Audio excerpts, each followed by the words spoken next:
دشت صبح قدرمنو لیدونکو ستړي مه شئ. د دې مهال د مهمو خبرونو ټولګې ته ښه راغلاست.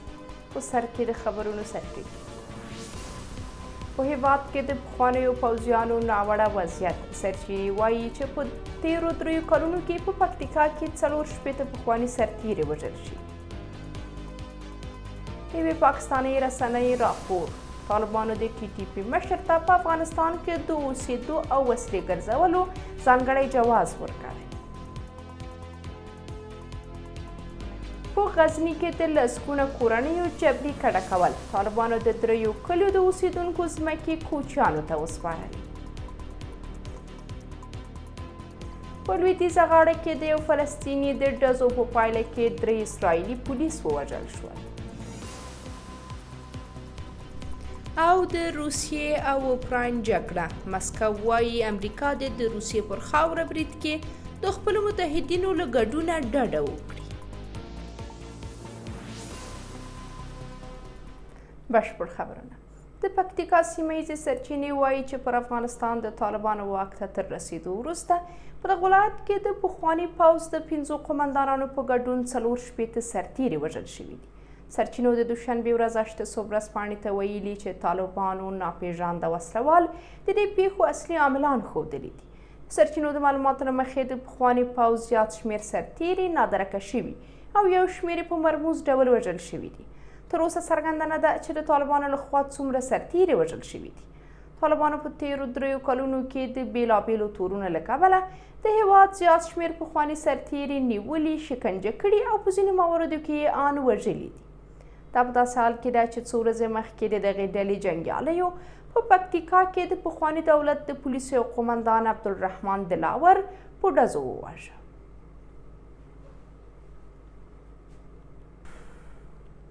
یوې پاکستاني رسنۍ راپور ورکړی چې طالبانو د تحریک طالبان پاکستان یا TTP مشر نورولي محسود او دغه همکار مزاحم محسود ته په افغانستان کې د اوسېدو او وسلې ګرځولو ځانګړی جواز صادر کړی دی.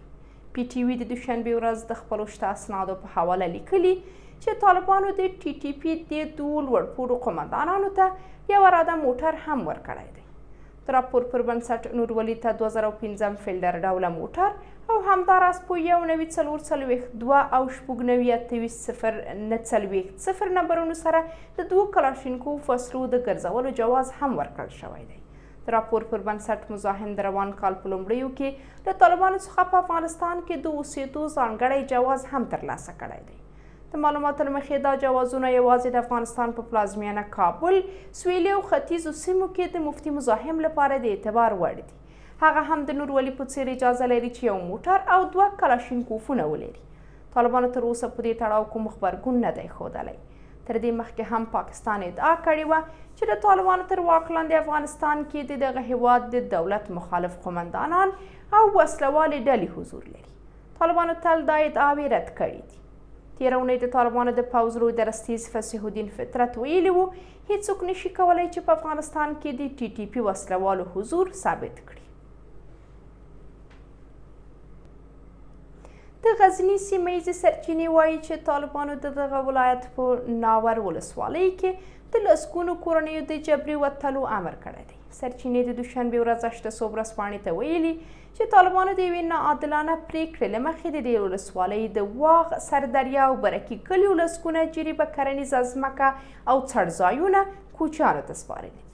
سرچینې په وینا دا حکم په غزني کې د دغې ډلې د قومونو او قبایلو مشر او په ناور کې د طالبانو د لومړنۍ محکمې له پرېکړې وروسته صادر شوی دی. د سرچینې د معلوماتو پر بنسټ طالبانو د دې کلیو اوسېدونکو ته خبرداری ورکړی چې ژر تر ژره له خپلو سیمو ووځي. ورته مهال ځایي اوسېدونکي وایي چې دا ځمکې یې له پلرونو ورته په میراث پاتې دي. د یادونې ده چې له تېرو 3 کلونو راهیسې د هېواد په بېلابېلو سیمو کې د طالبانو لخوا د هېوادوالو د غچ اخیستنې او د هغوی د جبري کډه کولو بهیر دوام لري. څه موده مخکې د غور لپاره د طالبانو والي د دې ډلې د قومونو او قبایلو چارو وزارت سره په همغږۍ د دغه ولایت د دولتیار ولسوالۍ د شاوخوا 600 کورنیو د وتلو امر کړی و. د اسرائیل پوځ اعلان کړی چې په اشغال شوې لویدیځه غاړه کې د یو فلسطیني د ډزو په پایله کې 3 پولیس وژل شوي دي.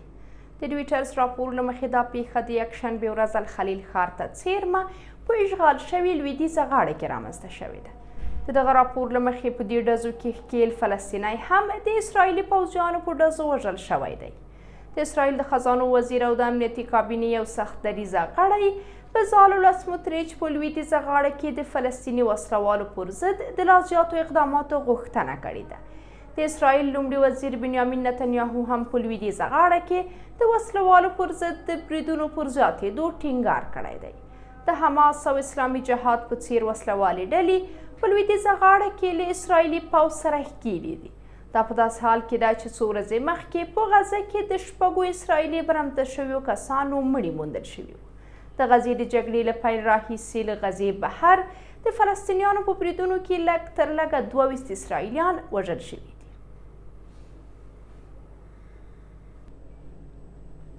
د روسیې د بهرنیو چارو وزارت مرستیال سرګي ریابکوف خبرداری ورکړی چې امریکا باید د روسیې په خاوره کې د خپلو متحدینو له مداخلې لاس واخلي.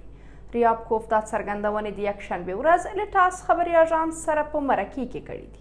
څو ورځې مخکې د روسیې د بهرنیو چارو وزارت ویاندې ماریا زاخاروا هم ویلي وو چې اوکراین د لویدیځو هیوادونو د پوځي سلاکارانو په همکارۍ د روسیې پر کورسک سیمې برید کړی دی.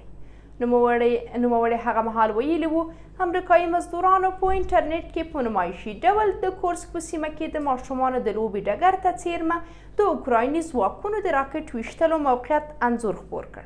دا څرګندونې په داسې حال کې کیږي چې د اوکراین پوځ تېره میاشت له یو پراخ برید وروسته د روسیې د کورسک سیمې ته ننوتل. اوکراین په دې سیمه کې شاوخوا 100 د اوسېدو ځایونه نیولي دي. تر دې مخکې د روسیې د دفاع وزارت اعلان کړی و چې په کورس کې د جګړې له پیل راهیسې تر 8200 ډېر اوکرایني سرتیري وژل شوي دي. قدرمنو لیدونکو زموږ د دې مهال خبري ټولګه دلته پای ته رسیږي. تر بیا د خدای په